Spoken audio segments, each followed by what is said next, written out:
How we doing, guys? Well, we're back here another day on the LeSharo suspension. I got everything in. Shocks are here. We're just going to install everything, and then we can move on to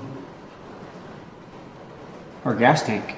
That's going to be the next video. We're going to make this little bitty tank here get bigger, because I don't think this is anything but about a 12-gallon tank, which isn't enough to go more than, I don't know, 150 miles in this thing, which putting fuel every 150 miles is not going to be any fun. So we'll start by putting in our brackets that we built for the sway bar.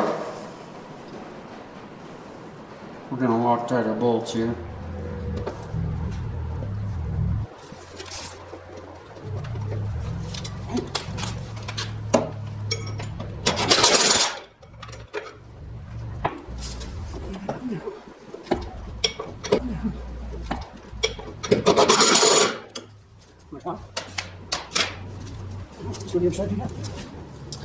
Alright, we got the welder hooked up. We're going to see if we can weld this bracket to the axle.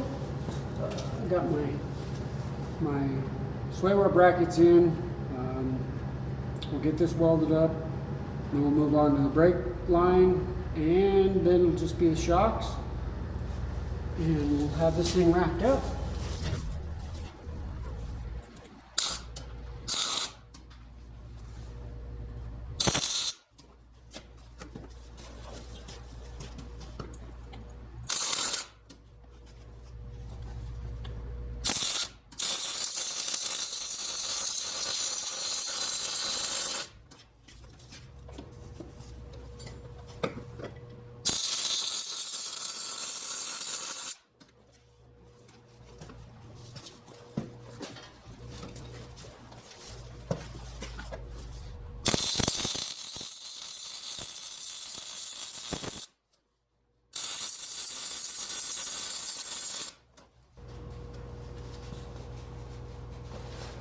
Something I just noticed, I thought I was going to be done after I do the shocks and the brake line, but one other thing.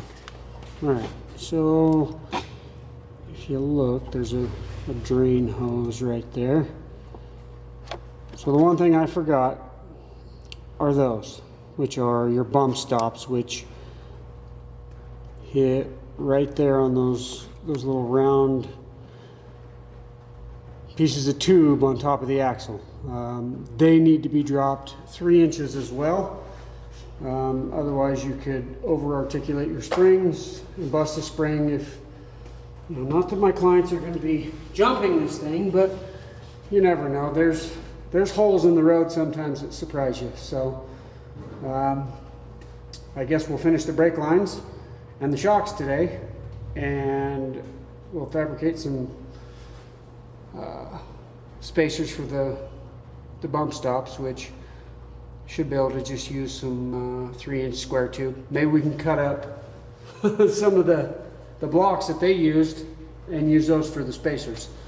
So, because I was looking at, here, let's see if I can show you my bracket here that looks wonderful, but I was looking at the top of the floor and I was like, well, is there anything to stop it from going through the floor? That's what made me think to look at the bump stops, and no, they're about the same distance from the top of that bracket to the bottom of the floor as the bump stops are, which means that thing would hit the floor at the same time the bump stops just touch the axle. So we will have to make some bump stops for it. It's, man, kind of frustrating that a shop would just forget to put all these things together and charge somebody, you know, $18,000 for this job. Maybe we'll make a whole nother video on the rants I have about what was done here. It's pretty frustrating. So anyway, let's get on with the brake line.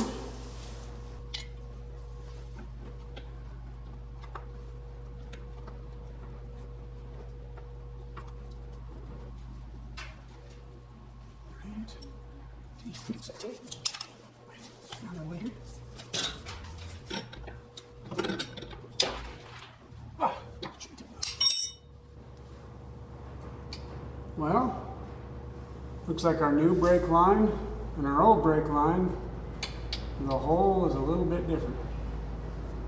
So, we'll just have to drill this hole out a little bit so that our new brake line can slip through there. Let's see what size we are here. Looks like we're about 595 thousandths, which 5/8 is 625, so we'll go with the 5/8 drill bit.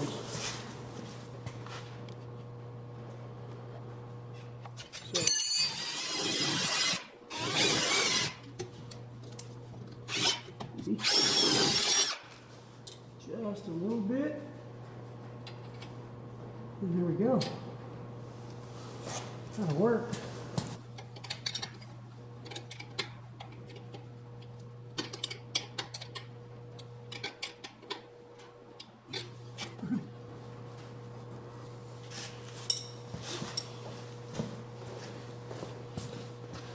There we go. Now you can see we have, looks like a little bit of an S bend in our hose, which should give us plenty of extension to accommodate. Now all we got left are the shocks. At least for today. All right, guys, I'm back. So I got everything in, with the exception of the couch, or couches, I should say. So we got our new shocks in, our new blocks in. What else did we do? Oh, our brake line, there, it's done. Our new bracket for, not sure what you call it, proportioning valve lever. And we got our new sway bar brackets in, mounted. The thing I haven't done is I did pull one of those bump stops down, and here's what I found. So, let's see. So there's the other bump stop there. With pan over here, you can see the bracket, which is right there. Sorry. I slid the bump stop out, but that bracket is spot welded to the frame. So I'm going to have to drill out those spot welds so I can save that bracket and then install those brackets that hold the bump stops on those to my 3-inch drop, which I'll probably just use some square tubing. So outside of that, we have our rear suspension almost 100% complete. We're about 95%. So, and I'll try to wrap that up tomorrow. I think we should be able to. And then, you know what? I am going to undo this again, if I can. See if I can go down here. And that's that side. So they wanted a tank, a bigger fuel tank. They have one in the back, which is a little bitty one that isn't very good. But there, I can't see it very well, but that's their fuel tank. It's roughly 18 inches by 20 inches by however tall, probably 6. I think what I'm going to do is take that fuel tank out and build one that comes all the way back to this part of the cross member. I think it'll give me about 32 to 40 gallons. So that's next on the list, and as soon as we finish up those bump stops, we'll start that one, which will probably be tomorrow afternoon. So catch you guys tomorrow. How you doing, guys? We're back at the back end of the LeSharo again. For the last time. This is the last 5 minutes worth of work we have to do to it. I went ahead and fabricated the bump stops, and there wasn't really a lot of fabrication. I took the old lift blocks we had. There were 3x3 square tube, and here, what I did was cut the old brackets out for the bump stops here. They were just spot welded in 3 spots up on the frame. I cut them out, pulled them off, straightened them up a little bit, welded them, spot welded them back onto these pieces of tube, and we'll just stick them up in there and we'll weld down each side. And we'll be done. We will be finished with the rear suspension. I got the couch back in, I got everything taken care of, and we can move on to the gas tank. The fuel tank, there will be some fabrication and some fun stuff. I guess some fun content. This is not fun. This is just a job that needed to be done, and there's nothing exciting about a piece of square tube and a bump stop. So let's get these put in, and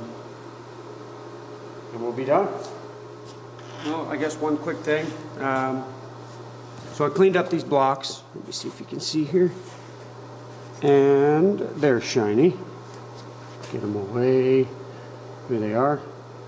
Well, I went ahead and took some weld-through primer and put on top of the block because I can't get to it once I weld them on there, and I don't want rust, you know, to be running down the side in 6 months and it looked terrible. So I went ahead and painted the top surface. I'll weld down the side here, and then we'll paint them all up.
So if you weld these on at home, weld down your frame on the side. Don't weld across here. Never weld vertical on your frame, because in the flex, that's where it'll break, is on the vertical welds. It's much stronger to weld horizontal. So just a tip.